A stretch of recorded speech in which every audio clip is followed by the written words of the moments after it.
Hello दोस्तों, स्वागत है आपके अपनी यूट्यूब चैनल आलोक मोशन क्लासेस में। दोस्तों आज हम आपके लिए जो सीजी बोर्ड का असाइनमेंट हो रहा है अगस्त माह के उसके क्लास 12 के सब्जेक्ट हिस्ट्री के यानी कि इतिहास के सभी क्वेश्चन के आंसर इस वीडियो पे लाए हैं। अगर आपको अन्य सब्जेक्ट के क्वेश्चन के आंसर चाहिए तो आप हमारा प्लेलिस्ट चेक कर सकते हैं या हमारा टेलीग्राम चैनल आलोक मोशन क्लासेस ज्वाइन कर सकते हैं। लिंक सभी का आपको नीचे डिस्क्रिप्शन पे मिल जाएगा, आप वहां से देख लीजिएगा। चलिए आज का वीडियो शुरू करते हैं। वीडियो शुरू करने से पहले वीडियो को लाइक कर दीजिए, क्योंकि हमने इस वीडियो में सभी क्वेश्चन के आंसर बहुत ही अच्छे तरीके से लाए हैं। और साथ ही दोस्तों को शेयर कीजिए वीडियो को, और अगर चैनल पे नए हो तो चैनल को सब्सक्राइब जरूर कीजिए, क्योंकि हम इस तरह के असाइनमेंट के क्वेश्चन और सभी आपके रिलेटेड क्वेश्चन के आंसर जो भी है आपसे रिलेटेड वीडियो लाते रहते हैं। ठीक है, यहाँ पास देखिए स्क्रीन पर पहला क्वेश्चन है, क्या है? हड़प्पा की बस्तियों में नगर दुर्ग का निर्माण क्यों किया जाता था? ठीक है, यहाँ पास इसका आंसर देख सकते हैं आप। ठीक है, तो देखिए क्या आंसर है यहाँ पास। हड़प्पा की बस्तियों में सुरक्षा के लिए नगर दुर्ग होते हैं थे। बस्ती का एक पश्चिमी छोटी ऊंचाई वाला भाग होता था तथा एक कम ऊंचाई वाला पूर्वी भाग होता था, परंतु सभी नगरों में ऐसा नहीं होता था। उदाहरण के लिए धौलावीरा और लोथल गुजरात में पूरी बस्ती दुर्ग में बसी होती थी। नगरों को दीवारों द्वारा भिन्न भिन्न भागों में बांटा जाता था। लोथल नगर में किले के इर्द गिर्द कोई दीवार नहीं थी। यह यह एक ऊंचे स्थान पर बसा हुआ था। यह किले ही थे जिनके अंदर बड़े बड़े भवन और खाद्यान्न भंडार और बड़े बड़े स्नान घर बने होते थे। इनके निचले ढांचे और तो ईंटों से बने होते थे, परंतु ऊपर के भाग लकड़ी के बने होते थे, जो कि बहुत कुछ समय पहले नष्ट हो चुके थे। ठीक है, तो यहाँ तक आपको आंसर लिख लेना है। ठीक है, फिर इसके बाद चलते हैं इसके अगले क्वेश्चन की ओर। तो इसका अगला क्वेश्चन है, देखिए, महाभारत काल में वर्णित विवाह व्यवस्था पर संक्षिप्त विवरण लिखिए।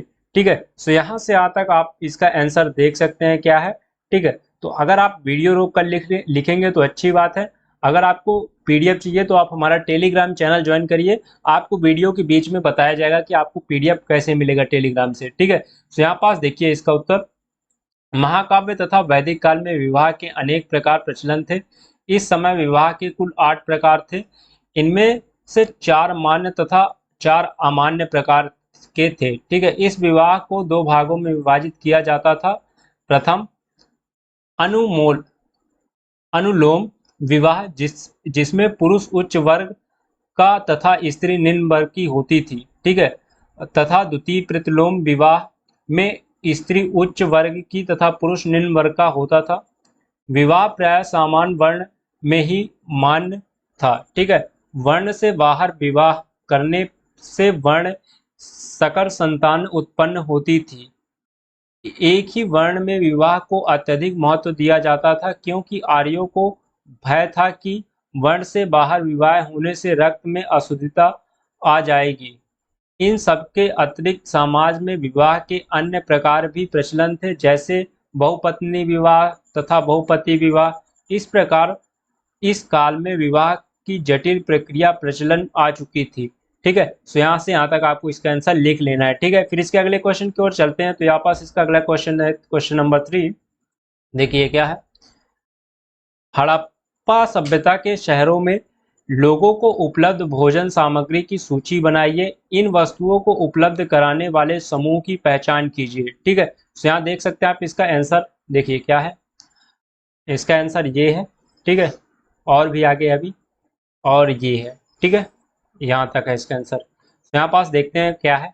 देखिए, हड़प्पा सभ्यता के शहरों में रहने वाले लोगों की भोजन सामग्री में पेड़ पौधे से प्राप्त उत्पाद, मांस, मछली और अंडे, विभिन्न प्रकार के अनाज जैसे गेहूं, चावल, जौ, बाजरा, दालें, सफेद चना, तिलहन और दूध, दही, घी तथा संभवतः शहद भी सम्मिलित था। ठीक है, हड़प्पा सभ्यता के लोगों शाकाहारी तथा मांसाहारी दोनों प्रकार के भोजन करते थे। ठीक है, फिर इसके बाद देखते हैं उनके भोजन में गेहूं, जौ, बाजरा, चावल, दालें, फल, साग, सब्जी एवं दूध, घी आदि शामिल होते थे। ठीक है, सिंध और पंजाब में हड़प्पा निवासी गेहूं और जी खाते, जबकि यहाँ पास शायद घी होगा, ठीक है, जी की जगह थे, जबकि राजस्थान में रहने वाले को केवल जौ ही उपलब्ध होता था, ठीक है। गुजरात के रंगपुर, सुरकोटादा आदि स्थानों के हड़प्पा निवासी चावल और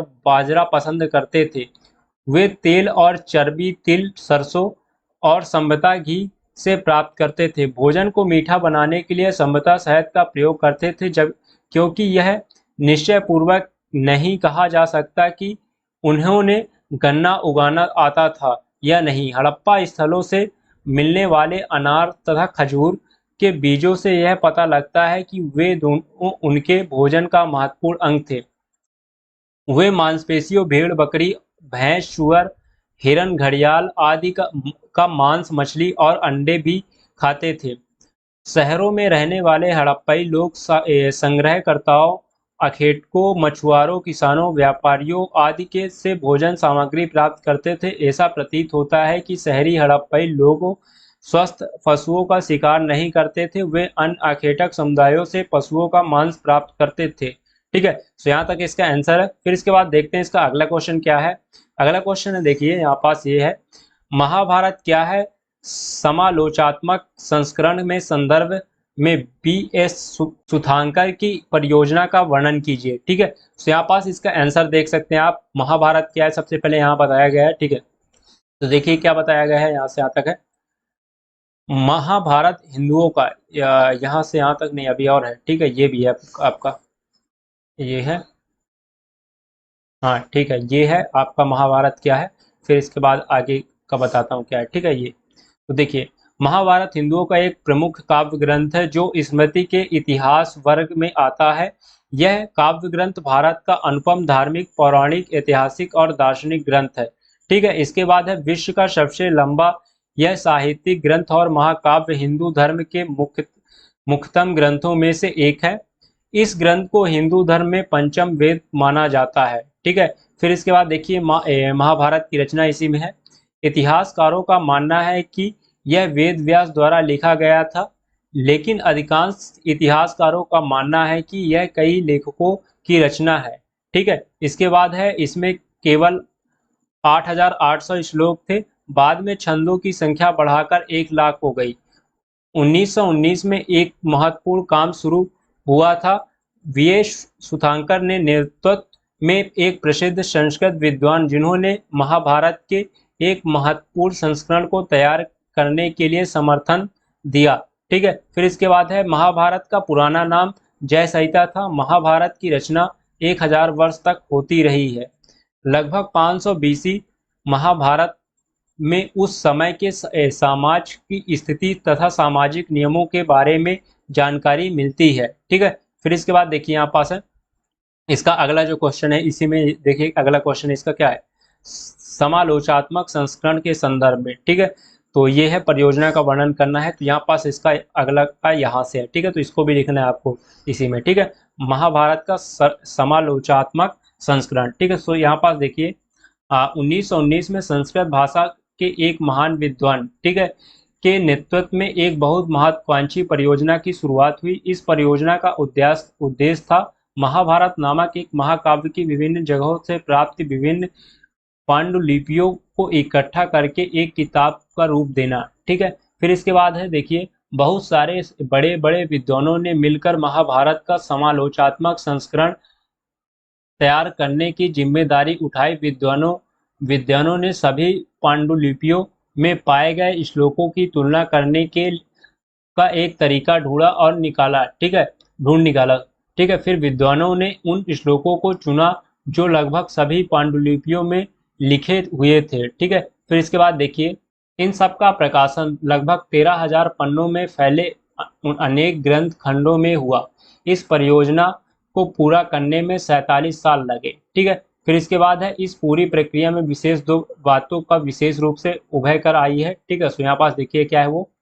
सबसे पहले है, संस्कृत में कई पाठों के अंशों की समानता थी। यह इस बात से ही स्पष्ट होता है कि समूचे उपमहाद्वीप में उत्तर में कश्मीर और नेपाल से लेकर दक्षिण में केरल और तमिलनाडु तक सभी पांडुलिपियों में यह समानता देखने में आई। ठीक है, फिर इसके बाद है कुछ शताब्दियों के दौरान हुए महाभारत के प्रेषण में अनेक क्षत्रिय प्रभेद उभय कर सामने आए। ठीक है, सो यहाँ से यहाँ तक आपको इसका आंसर लिख लेना है ना, क्वेश्चन नंबर चौथे का।